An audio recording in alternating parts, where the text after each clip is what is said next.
In this video, I'm going to talk about flashlights. This is the latest iteration of a modern flashlight in this form factor by NightCore, which I think is possibly the best current flashlight company out there, edging out Fenix. This is a 1700 milliamp hour battery on board that produces this immense 3000 lumen output. It has two buttons which produces multiple immediate access to multiple functions. Like I just pushed, a press down on the flat gives you 3000 lumens. A full press on the flat gives you strobe. Half press on the sticking out little button gives you moonlight glow, which 15 lumens, as can be seen here. A full press on this keeps on the last memorized setting, which for me was, or maybe there was the 1000 lumen setting. Now you can adjust that thing. Oh, that's the moonlight. 15, 65, 200, 1000, off. Let's adjust it. Let's crank it down to, so that's 15, 65, let's get it to 200. That's a good nighttime hiking light. So when I turn it off, the next time I push it fully on, it remembers that 200 lumens, fully off. It also tells me the setting, 200 lumens, and how much time I have, 4 hours off. When I do the moonlight 15 minutes, it again tells me that I have 15 lumens and I have 37 hours of that left. And then when I do the 3000 lumens, it tells me that it's 3000 lumens, and it shows me a graphic how much time of that I have left. This, I believe, is the most perfect light I can imagine right now that does not carry the 18650 battery, which is my favorite flashlight battery. This one is a USB-C rechargeable, but as you can see, because of all the timings that are shown, and because it's USB-C, it does a very good job of fast charge up and allows me to stay on top of the battery level on this. It has the two TIR SST40 lamps or bulbs on the head, and has a very sophisticated aluminum heating sinks so that it doesn't heat up to the extent that you would think it would at 3000 lumens or at 1000 lumens. So I think this is my favorite flashlight at this time with this form factor, which mainly forces you to do this. One of the problems I've seen with this flashlight is because of this sticking out, this jutting out switch, it frequently accidentally turns on in my pants. So the solution to that is to press it once quickly and then press it again right away, and then you enter the lockout function, as you can see. So that's locked. Now I can also lock that one by doing the same thing with that. I'm going to leave that one unlocked, but as you can see, this is locked, is no longer working. So the NightCore EDC 27. So this is the version with the 3000 lumens turbo light of white light, and it is IP54, non-submersible, can be out in the rain without any problems. So the next light that I'm currently carrying around the house right now is the Olight Arcfeld Pro, which comes in many versions, but my version is the 1300 lumens turbo, which is the 2608 candela beam, which carries the single Osram P9. It is a luminous SST 10 UV lamp, and also carries the 3R green laser, controlled by this easy to switch around dial with a little nubbin that allows you to switch around. There's a battery indicator right here, so when I press this once, it tells me how much battery I have. So this is the main light. You have to hold it down for it to amp up automatically from low to high. It amps up from 1 lumen moon to 15 lumen low, 100 lumen medium, 420 lumen high, and 1300 lumens turbo. You have to half press it. It does it that quickly. So as you can imagine, it takes a little bit of practice to get it the luminage you want. So let's say that must be 15 lumens, 420 lumens. So that's the turbo, I think, 1300 lumens. Anyway, that's the problem with this light. The control requires a fine half press, and you have to keep it pressed down for it to cycle between the lumens. And once you set it, it remembers the next time you turn it on. But that's a little bit of a fine control that's required, which some people may not prefer. Now, this green laser is fantastic. You do have to press it just once on, once off. Once on, once off. So you don't hold it down, just on and off. This green laser is great for astronomy, and it also gives you the battery level. Also great for like academic presenters or business presenters at a PowerPoint. In fact, I believe this form factor for this light must have been designed after the original PowerPoint presentation pointer devices, because this is what it feels like. So it's almost like it's primarily a green laser pointer, and the flashlight and the UV light was an afterthought. Now the UV light, which is the third dial, is just the once on, once off. I don't know if you can see that. It's just that. So the left, looking from this angle, the left lamp is the UV light. Now this light is 365 nanometer UV light. So that's the range that's good for biologics, for revealing filth. There's a imaginary pink stripe on the $100 bills, and with UV light, it's revealed, detecting fake versus real, natural or synthetic real rubies. Just general biologic or natural luminescence is detected with this UV light. Also tells you the battery hour on that. So UV light, 365 nanometers. Now this will not sterilize. The sterilizing UV beam is below 300 nanometers. So this is more for crime scene detection of biologics and things like that. That's the main use of the 365 range. So it's actually the useful range. If you're gonna pick one range of UV, people would pick that 365 range, which is what this is. Irradiating, illuminating watch lume as well. 3 functions in one flashlight. A bit gimmicky perhaps, but depending on what you do in your everyday life, the green laser could come in very useful, and the UV light can come in very useful. And of course, the main flashlight is extremely useful. It has a deep carry pocket, which I wish this NightCore EDC 27 had, because this thing juts out quite a bit in the pocket, whereas this one sits very deep. So just when I'm around the house playing around, this is the one I like to carry. As you can see, it's quite a bit shorter, and so it's ideally fit for my hand girth. If you're a very large man, you may prefer this length better. I think for the average person, this is a much better, much more ergonomic girth. Very ergonomic overall, because it's not only that, the clip is curved to allow your hand to cradle it like that. One of the things I don't like about this light, it does have the rechargeable battery. The battery is only 1500 milliamps compared to 1700 on this one. As you can see, it's got good indicators on it, but the main negative is it can only charge through this proprietary magna charger, which hooks on like that and gives you a red indicator when it's charging, green when it's fully charged. It's a quick on and off rapid charge, but I would have much preferred a USB-C charging system. You have to remember to carry that around with you. Otherwise, you're going to run out of batteries and then you're stuck. Let's say out in the woods. If you lose that, you're hosed. So that's the worst design element of this flashlight. It is IPX7, so it's submersible. But sometimes you carry this around in your pocket and you jump in a swimming pool or jump in the beach. And since this isn't submersible, this one might go out on you, whereas this one may survive it. I think IPX7 is much preferable over the IPX54 that this one has. One thing I do like about this light is it's a much warmer light. It's a 4000 to 5000 K, like 71 CRI light, whereas this is it's a much wider light.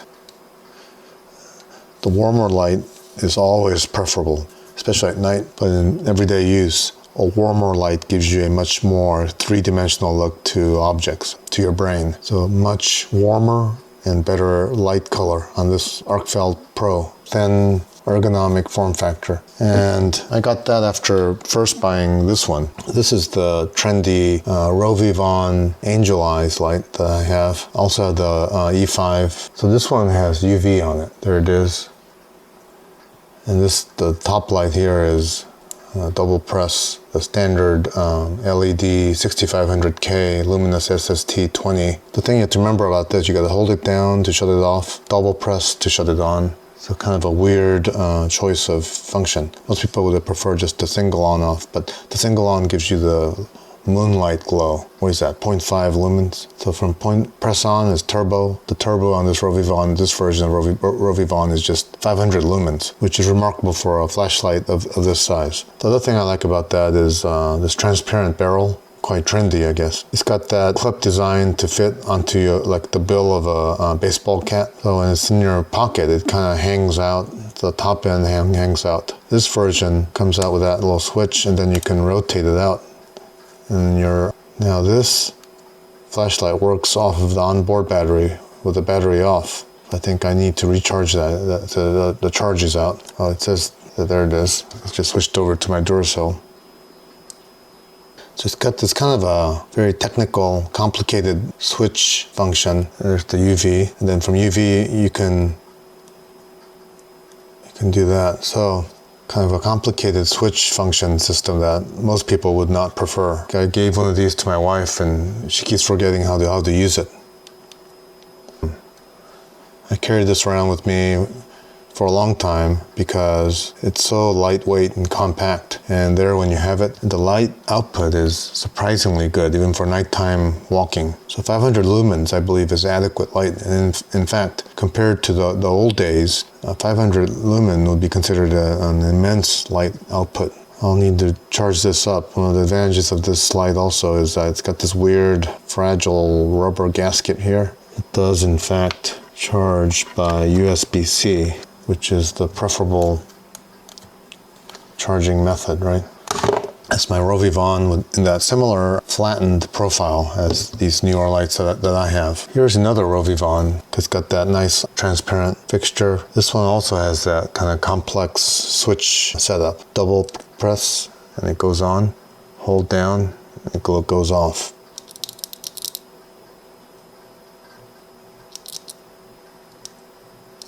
It's got the side lighting as well. So I pressed it 3 times, there's that UV light. And the UV light is in that biologics spectrum.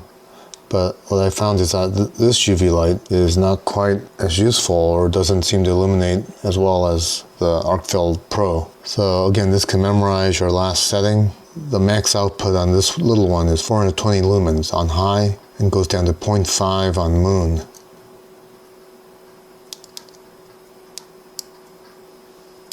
Ramping up, moon,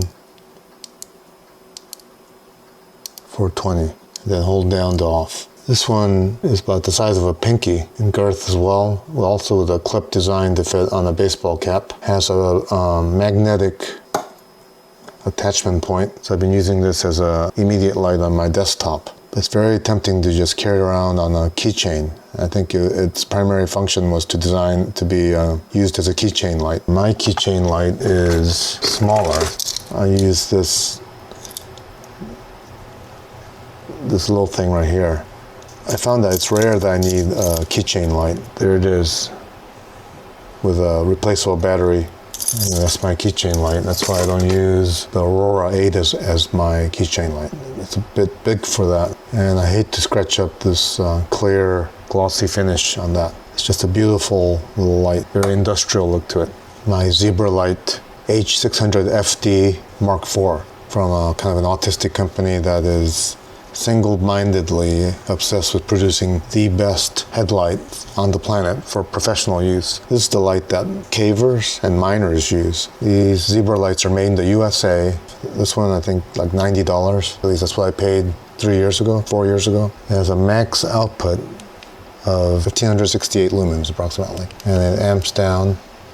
The moonlight is 3.3 lumens.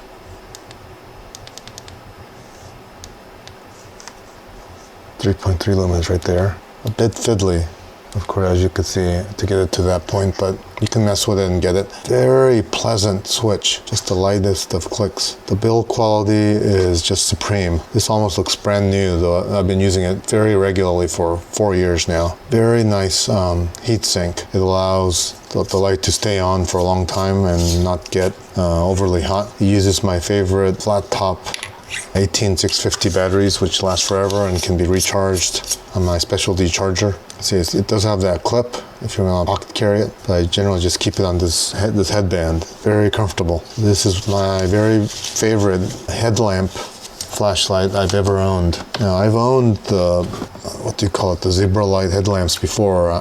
I've maybe 3 of the Zebralight H502 types. I have the floody and the focused, the warm and the neutral white.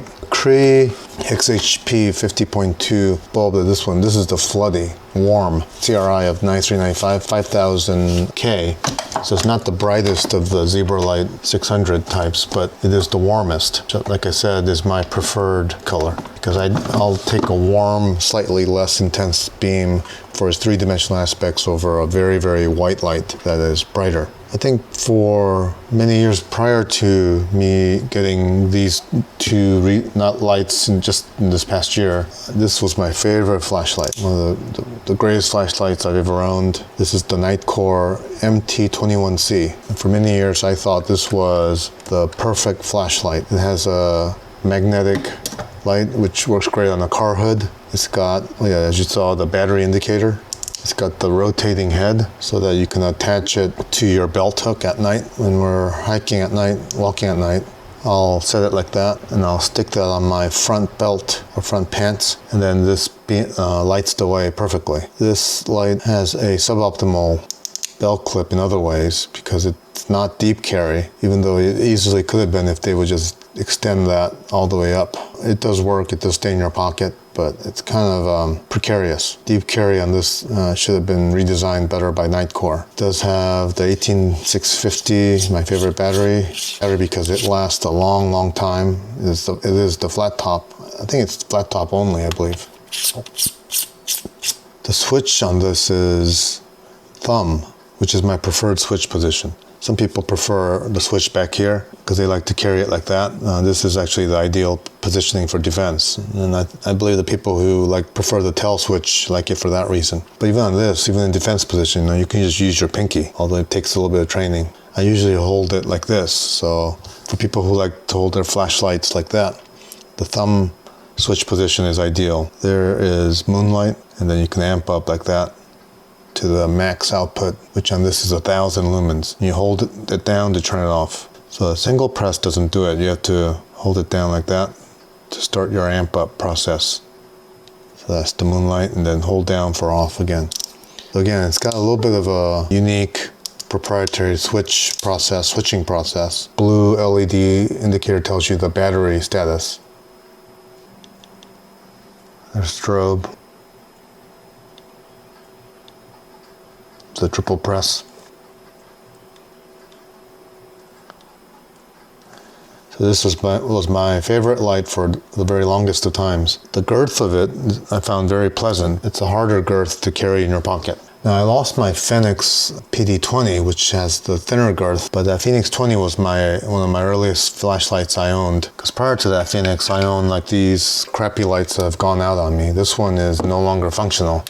It's a CountyCom Meritech AA. So I like the AA because AA batteries are easy to find, relatively cheap. This one died. I tried to repair it. I thought it was battery contact problem. I tried to ammonia swab it. It still has not come back. I just keep it as a paperweight now. Here's another dead battery. This one is the Innova, one of the earliest flashlights with LED lamps I owned. This one also went out on me and is dead. So those 2 lights I think are from 20 years ago. So right after the Fenix PD20, I bought this one, the PD31. So the Fenix PD31 was 304 lumens, which is a very low light beam, but at the time was considered one of the highest light outputs available. So this is from, I think, 2009 or so. It had the perfect length. I think it may be close to the length of this one, yeah.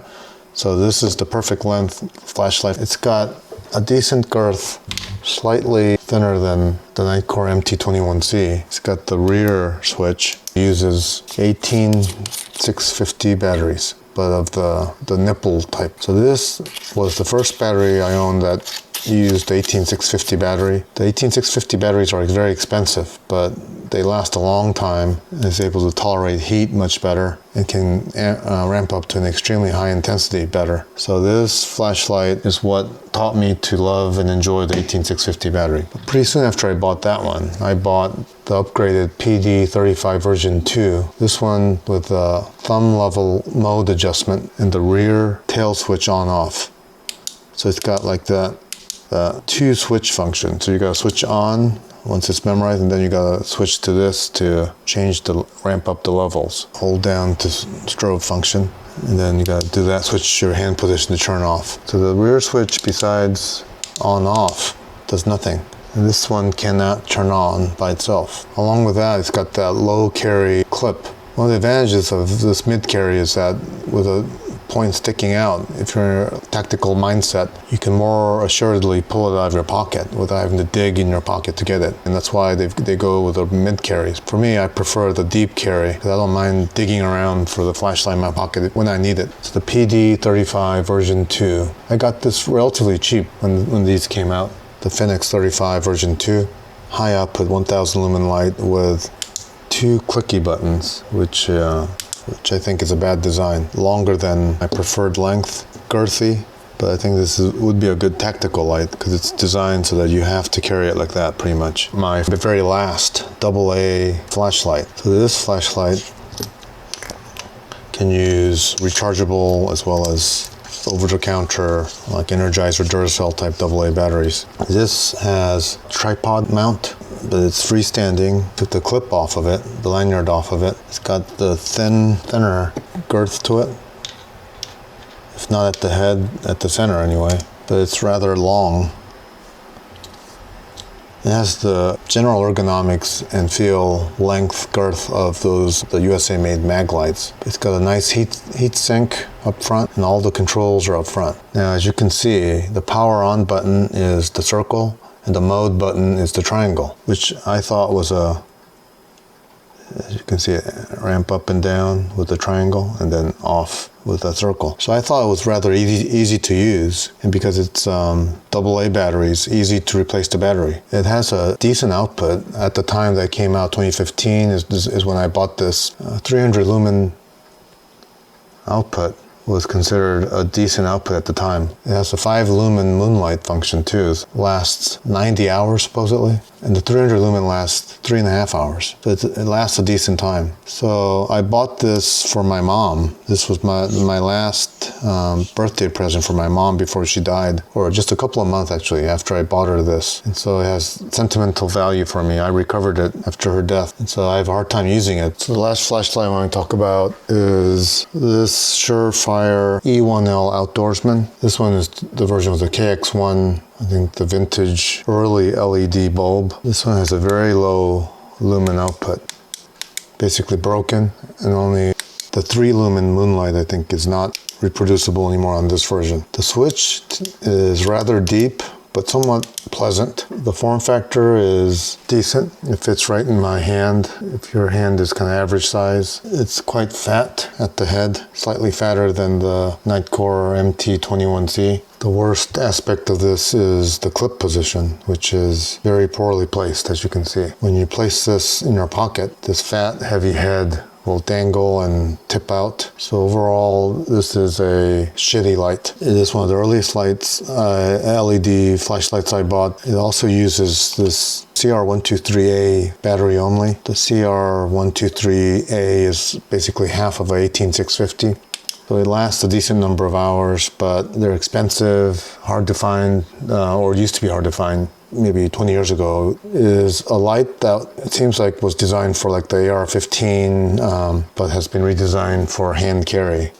So it was quite expensive, like it was close to $150. I think the MSRPs were over $200 for these lights, but they're now almost like collectibles because they were one of the first LED lights on the market. So prior to that one, I've owned a series of crappier lights. Now MagLite, what they call mini MagLights. I used to carry that around when I was working in the 1980s and 90s. We also always had big fat police MagLights, MagLite 2Ds or the D battery MagLights, which are actually quite cheap nowadays. price, like $20 or so, but they were very low luminance. I upgraded my big fat MagLite to a $19 3-watt LED bulb, but those were only like 100 lumen. And that made those flashlights, those big fat flashlights, usable for a few years. But once the modern LED lights came on the market, they became completely obsolete. You can still see them around hardware stores, and you can see boomers using them nowadays with these lights available. It's utterly pointless to carry those around anymore.